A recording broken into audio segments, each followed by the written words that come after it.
तो अब हम लोग बात करेंगे HTML लिस्ट की। तो HTML में 3 तरह का लिस्ट होता है। पहला होता है ऑर्डर्ड, दूसरा अनऑर्डर्ड और तीसरा डिस्क्रिप्शन लिस्ट। अब ये क्या क्या होता है ये मैं जैसे जैसे कंप्लीट करता जाऊंगा, बताता जाऊंगा, वैसे वैसे आपको डिस्क्रिप्शन भी देंगे। तो सबसे पहले हम लोग देखेंगे ऑर्डर्ड लिस्ट। ऑर्डर्ड लिस्ट का मतलब क्या होता है कि चीजें लिस्ट जो ऑर्डर में हो, या तो 1 2 3 या तो ABCD या तो फिर रोमन। तो जो भी चीज मतलब मार्क किया गया है कि पहले क्या है बाद में क्या है, उसको बोलते हैं ऑर्डर्ड लिस्ट। ठीक है, तो अब हम लोग ये देखते हैं कि बनाते कैसे हैं ऑर्डर्ड लिस्ट। तो ऑर्डर लिस्ट बनाने के लिए सबसे जो हमारे पास टैग है उसको बोलते हैं OL टैग। मतलब OL का मतलब क्या हो गया, ऑर्डर्ड लिस्ट। तो चलिए एक OL टैग ले लेते हैं, ओपन क्लोज कर दिया हमारा, तो एक लिस्ट हो गया। अब लिस्ट आइटम होता है, ठीक है, कि लिस्ट कैसे डिफाइन करेंगे। ये तो ओवरऑल एक लिस्ट हो गया।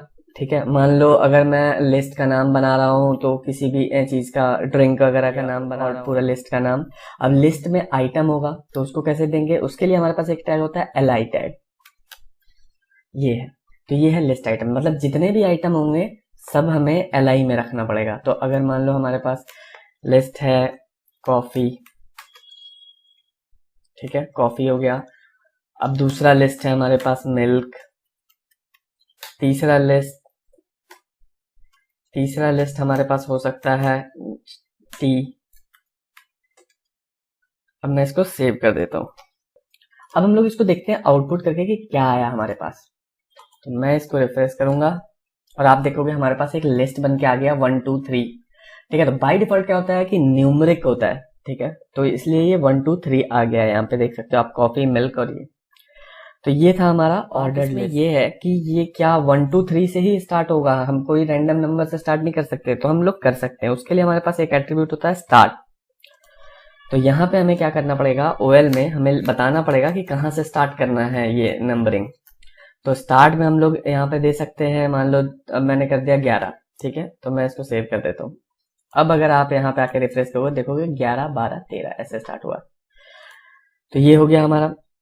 अब इसके बाद होता है हमारा कि क्या सिर्फ नंबर हो सकता है, तो नहीं, हमारे पास बहुत सारे टाइप होते हैं। एक या तो नंबर हो सकता है, या तो कैपिटल लेटर्स हो सकता है, स्मॉल लेटर्स हो सकता है, स्मॉल लेटर में रोमन हो सकता है, नंबरिंग हो सकता है, कैपिटल लेटर में रोमन नंबर हो सकता है।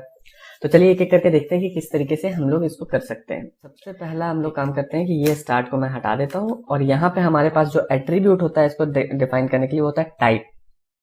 तो टाइप लिया, बाय डिफॉल्ट आपको पता है कि नंबर है, तो मैं नंबर करके नहीं दिखाऊंगा। वैसे अगर आपको नंबर करना होता है तो सिर्फ आप यहाँ पे 1 लिख देते, और ये अगर आप जाके देखोगे तो 1 2 3 4 हो गया है। अब अगर आपको ABCD चाहिए कैपिटल में, तो कैपिटल A लिख दो और इसको सेव कर दो, और आप यहाँ पे करोगे तो ABCD आ गया।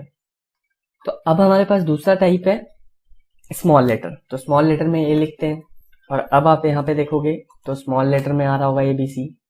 फिर हमारे पास आता है रोमन नंबर। तो रोमन नंबर पहले कैपिटल में देखते हैं। तो रोमन नंबर लिखने के लिए कैपिटल I आपको लिखना पड़ता है अगर आप कैप्स में रोमन नंबर देखना चाहते हो तो। फिर देखो यहाँ पे रोमन नंबर आ गया कैप्स में। अब स्मॉल भी करके देख लेते हैं। तो स्मॉल करने के लिए स्मॉल I चाहिए होगा, इसको सेव करते हैं। अब आप यहाँ पे देखोगे तो ये स्मॉल में आ चुका है। तो आपने देख लिया अब तक कि हमने क्या क्या किया है। अब आपको मैं बताता हूँ कि हो सकता है नंबर के अंदर नंबर हो, अब हो सकता है कि एक लिस्ट के अंदर भी लिस्ट हो। फॉर एग्जाम्पल कॉफी कितने तरीके का हो सकता है। तो हमें अगर लिस्ट के अंदर लिस्ट देना है तो हम क्या करेंगे, उस लिस्ट के नाम के बाद क्लोज करने से पहले एक और ऑर्डर लिस्ट स्टार्ट करेंगे। तो इसको नीचे करता हूं मैं, और यहाँ पे एक और ऑर्डर लिस्ट स्टार्ट कर दिया। अब उसके अंदर एक लिस्ट आइटम बना देते हैं, फॉर एग्जाम्पल ब्लैक कॉफी। एक और लिस्ट बना देते हैं, कुछ भी आप कह सकते हो, मौका। ठीक है, ये मैंने लिख दिया। अब अगर आप इसको आउटपुट देखोगे तो आप देखो क्या आया। ठीक है, 1 2 3। अब इसमें भी मैं ABCD कर सकता था। अगर मैं यहाँ पे चाहता तो यहाँ पे टाइप ABCD कर सकता हूँ, टाइप इक्वल टू A। ठीक है, और यहाँ पे मैं 1 कर देता हूँ, नंबरिंग कर देता हूँ, और सेकंड वाला लिस्ट वो कर देता हूँ। अब देखो यहाँ पे कॉफी के अंदर आ गया। तो इस तरीके से हम लोग नेस्टेड लिस्ट बना सकते हैं जितनी मर्जी लेवल डेप में जाकर। तो ये था हमारा ऑर्डर्ड लिस्ट। तो दोस्तों अगर आपको ये वीडियो पसंद आया तो वीडियो को लाइक कर दो और चैनल को सब्सक्राइब कर लो, ताकि आपको चैनल को दोबारा ढूंढना ना पड़े, और जब भी मैं कोई ऐसा कंटेंट बनाऊं तो वो आप तक पहुंच सके।